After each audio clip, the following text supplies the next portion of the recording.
آج یہ میرا دعویٰ ہے کہ قرآن میں سے آپ ایک صفحہ بھی پھاڑ دینا تو یہ کتاب ہدایت کے لیے کافی نہیں ہوگی. اس میں ضرور کوئی ایسی بات لکھی ہوگی جس کا کوئی نعم البدل نہیں ہوگا. قصہ آدم اور ابلیس قرآن میں 7 دفعہ آیا ہے. 6 دفعہ اگر آپ پڑھیں تو آپ کو پتہ ہی نہیں چلتا کہ مقدمہ کیا ہے. سورۃ البقرہ میں سٹارٹ میں آیا, اس کے بعد سورۃ الاعراف میں آیا, سورہ سواد کے اندر, سورہ بنی اسرائیل میں, سورۃ الکہف کے اندر, سورہ طٰہٰ کے اندر. سورہ بقرہ میں شروع میں اللہ تعالیٰ نے فرمایا ہم نے فرشتوں کو حکم دیا کہ سجدہ کرو, سب کے سب سجدے میں گر پڑے سوائے ابلیس کے. وہ اکڑ گیا, تکبر کیا اور کافروں میں شامل ہو گیا. ابا واستکبر وکان من الکافرین. اچھا, سورۃ الاعراف میں بھی اسی سے ملتے جلتے الفاظ آئے لیکن تفصیل کے ساتھ, سورۃ الحجر میں بھی ڈیٹیل کے ساتھ. لیکن آپ کو 6 جگہ یہ پتہ ہی نہیں چلے گا, الٹا آپ ڈسیو ہو جائیں گے کہ اللہ نے فرشتوں کو حکم دیا کہ سجدے میں گر پڑو, سب کے سب گر پڑے سوائے ابلیس کے.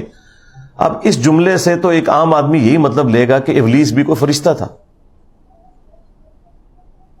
اس میں تو وہ اسکپ ہے بات, جو اصل کانٹے کی بات ہے کہ ابلیس کون تھا. فرشتوں کو حکم ہوا اور وہ سب کے سب سجدے میں گر پڑے سوائے ابلیس کے. اس نے تکبر کیا اور کافروں میں شامل ہو گیا. اس جملے کو آپ کہیں بھی لے جائیں, اس سے یہی مطلب نکلے گا کہ ابلیس بھی کوئی فرشتہ تھا جس نے نافرمانی کی. لیکن قرآن میں ایک جگہ ایسی ہے, سورۃ الکہف, اس میں آیا کان من الجن ففسق عن امر ربہ. وہ جنوں میں سے تھا اس لیے اس نے اپنے رب کی نافرمانی کی. باقی 6 جگہ اللہ تعالی نے اس ٹاپک کو ایڈریس ہی نہیں کیا کہ قرآن میں جگہ جگہ یہ بات آئی ہے کہ فرشتے اللہ کے حکم کی نافرمانی نہیں کرتے. تو کیا وجہ ہوئی کہ جو سب سے قریبی فرشتہ تھا وہ نافرمان ہو گیا؟ یہی رزلٹ نکالیں گے نا ہم. تو قرآن کی دونوں آیات بظاہر تو ٹکرا رہی ہیں. ایک طرف یہ کہ فرشتے اپنے رب کی نافرمانی نہیں کرتے, اور دوسری طرف 6 جگہ پہ آیا کہ فرشتوں کو حکم ہوا سجدہ کرو, سب کے سب سجدے میں گر پڑے سوائے ابلیس کے. لیکن ایک جگہ قرآن میں ایسی ہے جہاں اللہ تعالیٰ نے اسے کھولا ہے. آپ سے پوچھا جاتا ہے تو 6 کی 6 جگہ کلیریفیکیشن آنی چاہیے تھی جو باقی کی 6 جگہ ہیں. لیکن 7 جگہ میں سے ایک جگہ کلیریفیکیشن ہے, باقی 6 جگہ ان اٹینڈڈ ہے. یعنی کلپ کاٹ سکتے ہیں آپ قرآن میں سے بھی, اللہ تعالیٰ کا کلپ کاٹ سکتے ہیں کہ دیکھو ایک جگہ اللہ تعالیٰ فرما رہا ہے کہ فرشتے اللہ کے حکم کی نافرمانی نہیں کرتے, اور 6 جگہ اللہ تعالیٰ فرما رہا ہے فرشتوں کو حکم ہوا کہ سب کے سب سجدے میں گر پڑے سوائے ابلیس کے. تو یہ اللہ تعالیٰ کی بات خود غلط ثابت ہوگی نعوذ باللہ, کہ ایک طرف تو وہ کہہ رہے ہیں کہ فرشتے اللہ تعالیٰ کی نافرمانی نہیں کرتے, اور دوسری جگہ 6 دفعہ آیا کہ ایک فرشتہ اللہ تعالیٰ کا باغی ہو گیا.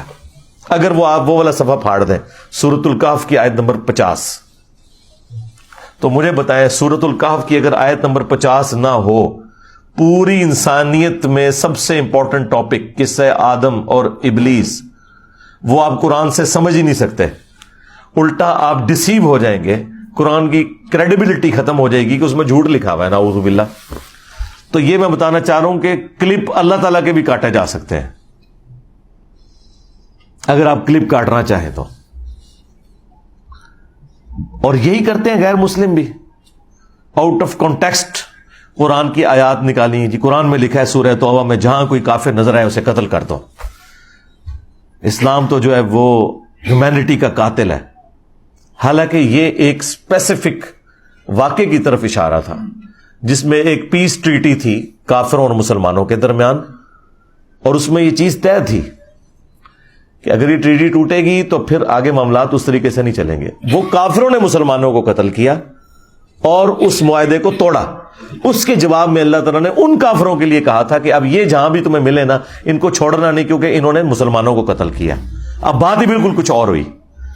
لیکن آپ دیکھیں اتنی موٹی موٹی کتابیں غیر مسلموں نے لکھی ہیں اسلام کے خلاف, اور اس میں ٹاپ آف لسٹ یہ والی آیت کوٹ کرتے ہیں کہ جی جہاں بھی کافر نظر آئے ان کو قتل کر دینا. تو کلپ تو قرآن سے بھی کاٹا جا سکتا ہے. لا تقربوا الصلاۃ, نماز کے قریب مت جاؤ.